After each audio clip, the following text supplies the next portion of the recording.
art is being used to make satisfaction of the bourgeois society for the rich and the powerful. We come from a time, a generation, when what mattered in art was to be radical. Today, what the hell does radical mean?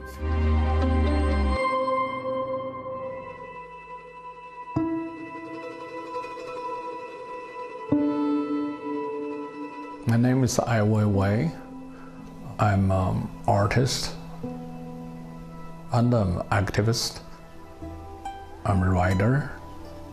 I'm a documentary maker. But first, I'm a human being.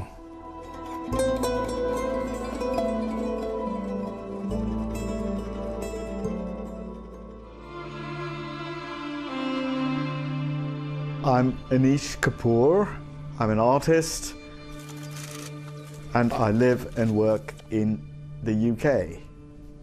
We couldn't be more different, Weiwei and I, in our approach to what we do. I'm much more interested in the esoteric, the poetic, the whatever else, all the difficult stuff.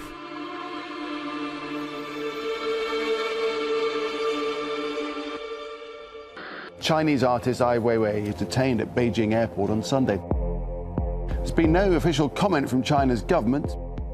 Asking my release has become like an international movement, probably the biggest one ever, to trying to rescue artists. People in culture need to have a political voice. My art isn't overtly political in any obvious way. I hope it is in all sorts of underhand ways. By 2015, I started a journey to making documentaries about refugees. You're Syrian? Yeah, I'm Syrian from Damascus. Weiwei and I decided together to make a walk across London. And we walked in sympathy, as if we were in refugee status ourselves. I never think an artist is some specialist, but rather have a clear rationality and emotions. So these many issues can be discussed. We identify in this question of how culture can bring change. That gives us a kind of brotherhood.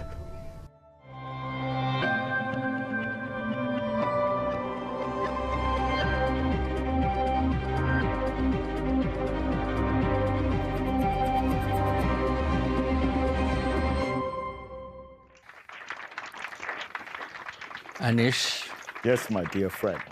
I'm very happy to see you. And Me too. You always have this ability to use your media, your language, to have this shocking quality, to provide a kind of condition which is quite unease for audience.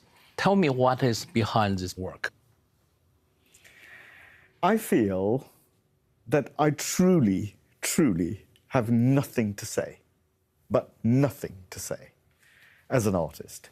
Meaning I don't have some message to give the world. But I deeply believe that my intelligence, if it's anywhere, it's not here, it's here.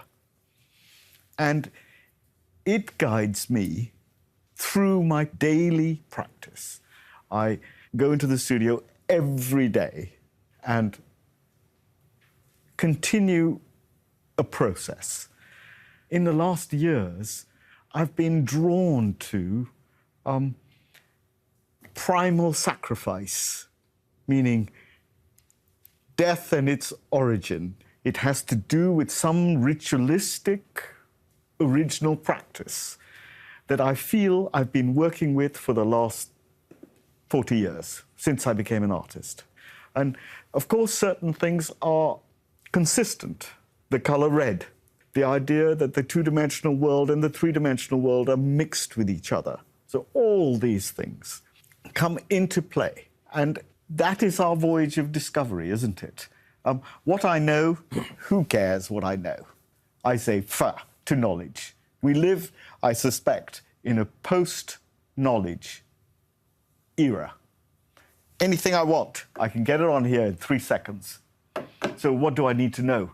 My job as an artist is to de-educate myself and find a way to something that I haven't the faintest idea what it is. And I think that's a game we play with ourselves. I know you play the same game. My case a little different is you mentioned the studio, you're working in the studio, but I don't have a studio. My studio is in airport, hotel rooms, or in the filming studio like this. Also, I don't have this kind of consistency as you have. You know, you work with certain materials, colors, and the language, which clearly identify who you are. But my identity teared apart. You know, I grew up in China and spent time in the United States, went back to China, you know, decades, and did so many different professions. Finally, I still can be called as an artist. Sometimes they call me activist, but it doesn't matter. You know, it's, as you said, we have to dealing with daily matter. And for me, the moment is the past and it's the future. You know, the present situation is everything we have. With your permission, Weiwei, I'll talk about how we first came to know each other. I was in Korea, and I saw that you had made a kind of comic, in a way, dance performance to Gangnam Style. And as an act of protest at being under continued house arrest in Beijing. And I saw this and I felt deeply moved by the idea that a comrade, we had never met, but that a comrade could be incarcerated in this way. So I came back to London and I decided to do a Gangnam Style dance performance. All sorts of people in London came to my studio. The great young choreographer Akram Khan choreographed us, and we did Gangnam Style for Ai Weiwei. I think it's really brave, very, very touching, because we are not doing just for each other, but rather to catch that spirit or moment. Art cannot be easily erased by the superpower. Exactly. So it points to various things. One is that visual culture, or let's say poetic culture, not just visual, whether it's theatre or whatever else, matters.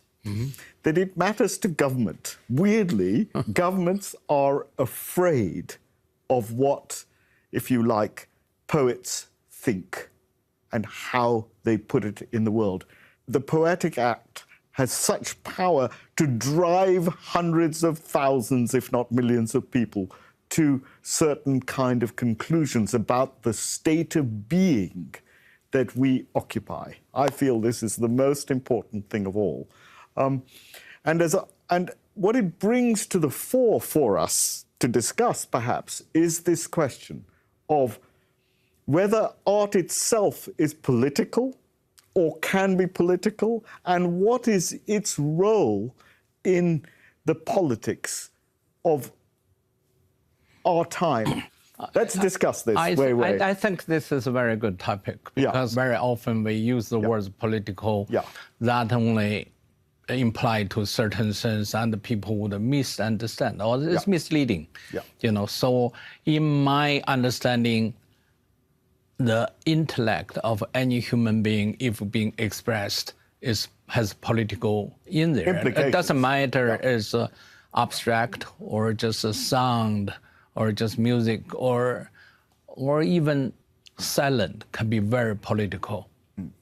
So we would say any form chosen by a rational mind to decide a life behaving or expression is political to me. So that's why I cannot easily accept something is not political because we're living in society. Any choice of being not political is a political choice. So in that sense, I think language itself is never neutral. It's always has its own content in there, unless you don't describe it. But if it's come from human intellects, it has the message. I suppose I feel, since I said I have nothing to say, then That's a very political message. I understand. Because you I understand. have the freedom of speech. I understand. And you're living in a democratic world. Correct. That is really, and you're an important figure. You know you represent so much help for young artists and all those people who loves you. So they may misunderstand the I understand. sentence. But I understand that your statement is like a very weighty philosopher in the Orient. Well, you know, it's naughty as well. I know. But let me just try and develop this a little bit. To think about it in this way, that art can have direct language, to say, I'm making a comment about this or that or the other subject. The other way, of course, is that the political plays a role in what is not said or what is half said. So art has poetic and philosophical questions, but doesn't directly address political questions. It doesn't mean it's less political. It just means that it goes about it. If you like, if you're trying to catch your nose, you go like this rather than like this. There are two different ways of doing it, of course. That's very Indian, by the way. But well, anyway. But that very much depends. The nose is still there. Quite right. Very good. So I think this is a kind of key factor about how we reach what in it could be dangerous. And yet, it's terrifyingly dangerous, isn't it? Yeah. So, both ways can be very dangerous. Yes. I think when you say the art is political, can be very misleading and dangerous. And you see most so-called political art doesn't work because any message has to be carried out by the right language, and that language we call it is artistic. So that's why I say the nose is to be reached this way. But it's very fascinating if you reach your nose that way. Yeah, you need long arms. So why can we call ourselves artists? It took me a few years to be able to say I'm an artist, because what I do is wear a kind of cloak of responsibility. Nobody gave me that responsibility, but it's one I take. And I think it's that serious. So we can do this incredible thing, but it is a burden we carry, and we're a burden of, like an idiot, you know. An artist is the archetypical fool. It's all about identity. About self-identity, or how do we think about ourselves or think about others? You know, because once we think about ourselves, we think about our relations to people who are different. Or do we really belong to the mass? If you're an artist, are you privileged, or you're be more responsible in terms of free expression? You know, what you're really extend the concept of what is freedom and free expression. I think those issues no artist can avoid it. Of course, you can fix in one point and one direction, but we're living in so much problematic time. It's overwhelming. So maybe that is something we should discuss a little bit. The art world, our art world, is completely captured by the capitalist machine. We are not makers of luxury goods, but the art market, the art world, treats us as if we are makers of luxury goods. You know, Picasso said something wonderful, which I think about a lot. Painting is not decoration for your living room. Painting is war. Yeah, no, and I think that is, he said that. Yeah, and I think that is key. So we come from a time, a generation, when what mattered in art was to be radical. Today, what the hell does radical mean? It's really difficult. We live in a post-information, post-modernist, post-almost everything age. When the idea of the new, the radical, that which is outside of the market system is impossible for us to even imagine. It is a terrifying state, I say. How can a thing that's radical be for sale? It's one of the problems that we suffer in the art world. For the Turner Prize, this prize that's given in the UK, now, there are 5 groups of collective artists. What that proposes is that art is a social medium which can bring social change and renewal. That, perhaps, is one way out of this capitalist takeover. Well, that's a big topic. Yes, it's it is not only related to art, of course not. Related to Everything. Today's cooperative culture and the whole political situation, economic situation. They all being pushed by either classic capitalism or state capitalism. Correct. Or the new capitalism. Correct.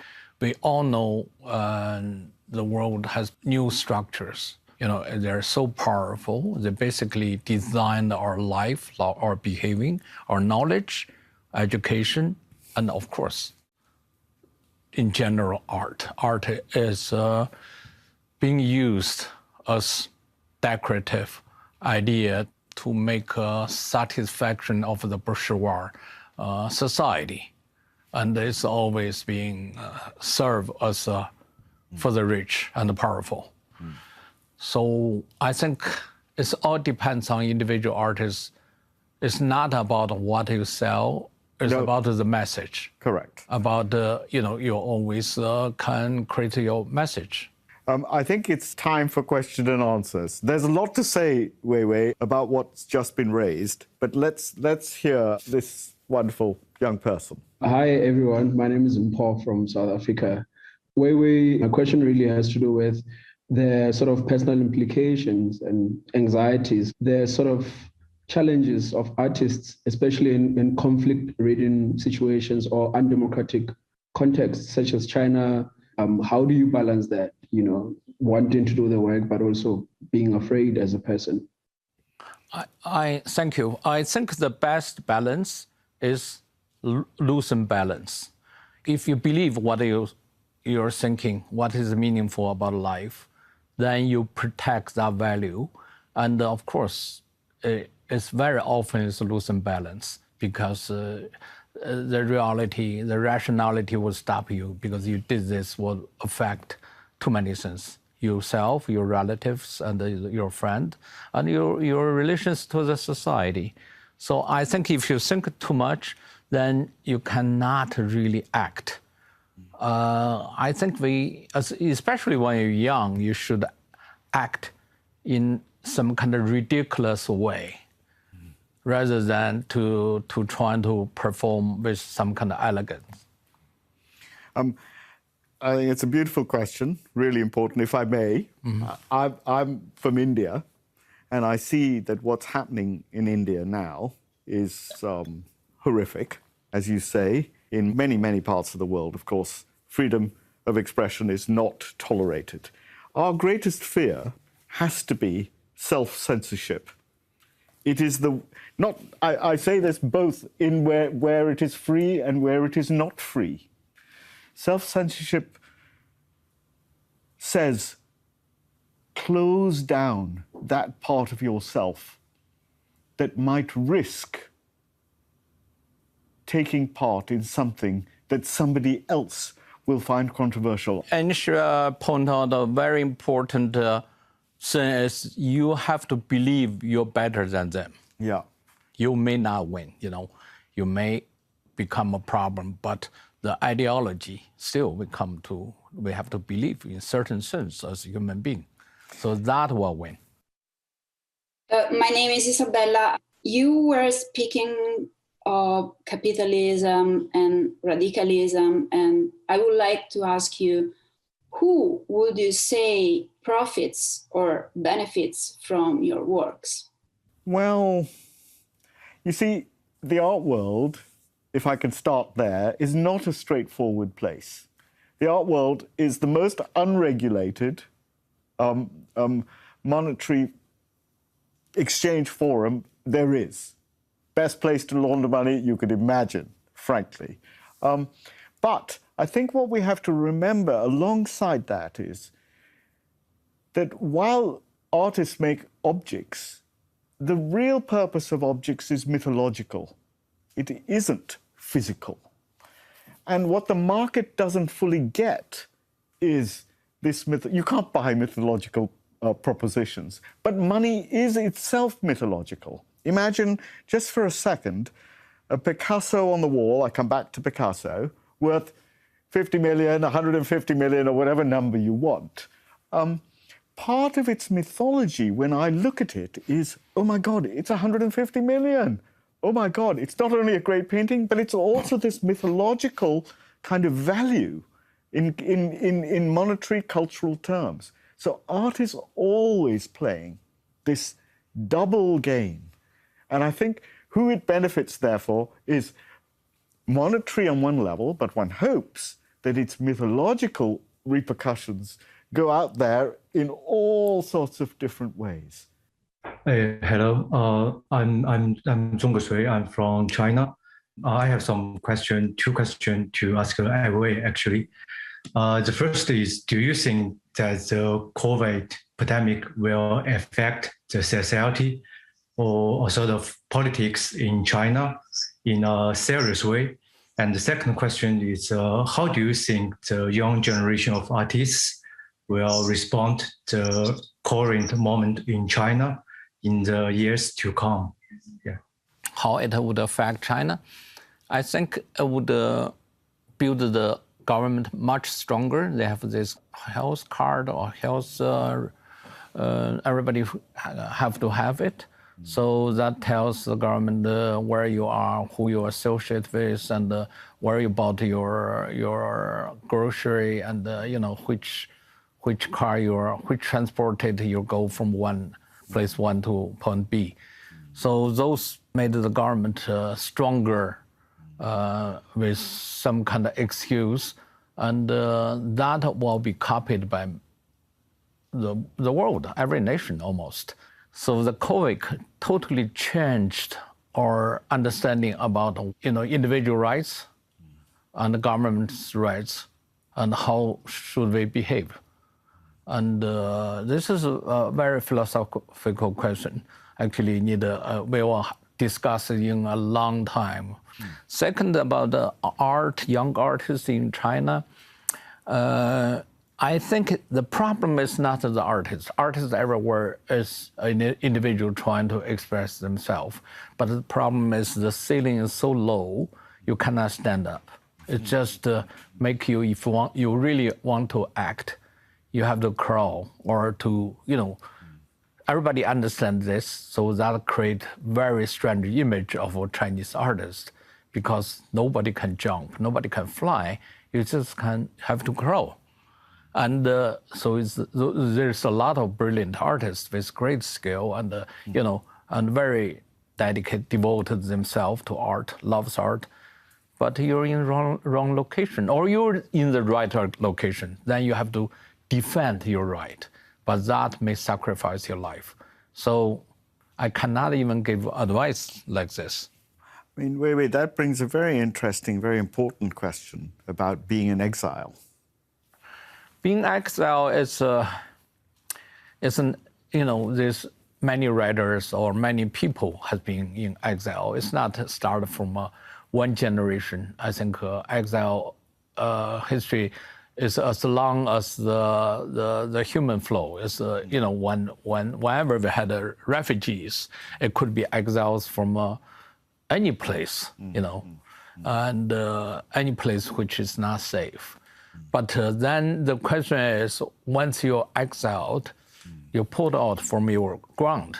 And what do you care? And your language, your sensitivity, all lost. You become a transparent number, and life has no meaning anymore. So that is a true challenge for any exiled individual.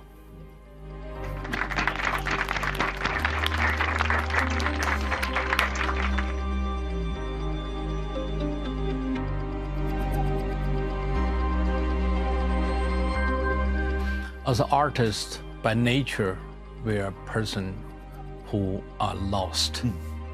We choose to be lost. We have taken all the dark parts of our environment and turned it into a nice little place in which everything is good, but actually it's the death.